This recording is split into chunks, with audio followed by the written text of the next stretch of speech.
Teacher آ گیا، پہلے دن بچہ داخل ہوا تھا فرسٹ ایئر میں، وہ میٹرک پاس کر کے کالج میں گیا، تو پہلے دن اس کا اردو کا استاد آیا اور اس نے آتے ہی کہا کہ کتابیں نکالو بھائی، توجہ ہے میری بات پر، کتابیں نکالو سبق پڑھنا ہے۔ ایک طالب علم نے اٹھ کے کہا استاد جی پہلے آپ اپنی ڈگری بتائیں،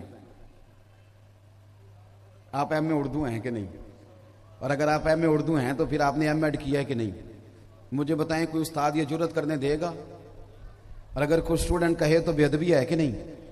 آپ میری بات اچھی طرح سمجھ لیں کہ جو لائق شاگرد ہوتے ہیں نا وہ اساتذہ سے فیض لیتے ہیں، جو فرما بردار ہوتے ہیں وہ ان سے سیکھا کرتے ہیں، ان کی ڈگریاں نہیں چیک کرتے۔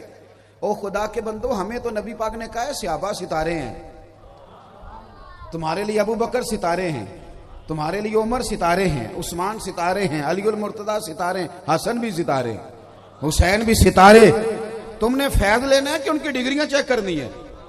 تم نے ان کے مشاجرات پہ کلام کرنا ہے کہ تم نے فیض لینا ہے؟ وہ نالائق شاگرد ہوتا ہے جو استادوں کی ڈگریاں دیکھے، جو ڈگریوں کا پوچھے وہ نالائق ہوتے ہیں۔ اور جن کو استاد کہنا کتاب نکالو پڑھاؤں گا، چپ کر کے کتاب نکالنے اور استاد کے کہنے پہ چلیں تو اللہ انہیں کامیابیاں عطا فرمایا کرتا ہے۔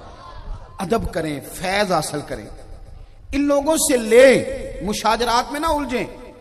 پہلے نا ہمارے زمانے میں اخبار، تھوڑا سا 15-20 سال پہلے موبائل نہیں تھے، جب ہم پڑھتے تھے تو وہ اخبار زیادہ بکتا تھا جس میں جواب در جواب باتیں چھپتی، ایک نے یہ کہا اور کل پھر اس کے جواب میں دوسرے نے یہ کہا، تو یہ چیزیں چھپتی تھی تو اخباریں زیادہ بکتی تھی۔ جن رسالوں میں مضمون جواب الجواب آتے تھے اخباریں، اب بھی جو جتنا فرقہ پرست بندہ ہو، جتنی آگ زیادہ لگائے، جتنا معاذ اللہ بڑا بے ادب ہو، آپ دیکھیں آپ کے ملک میں کوئی بندہ اگر بے ادبی کرتا ہے حضرت صدیق اکبر رضی اللہ تعالیٰ کہ معاذ اللہ، تو اس کو اس قدر زیادہ پروموٹ کیا جاتا ہے کہ اس کو بڑا بھی جانا جاتا ہے، اور اگلے دن اس کی ٹکٹ بک ہوتی ہے اور وہ سیدھا لندن ہی جاتا ہے۔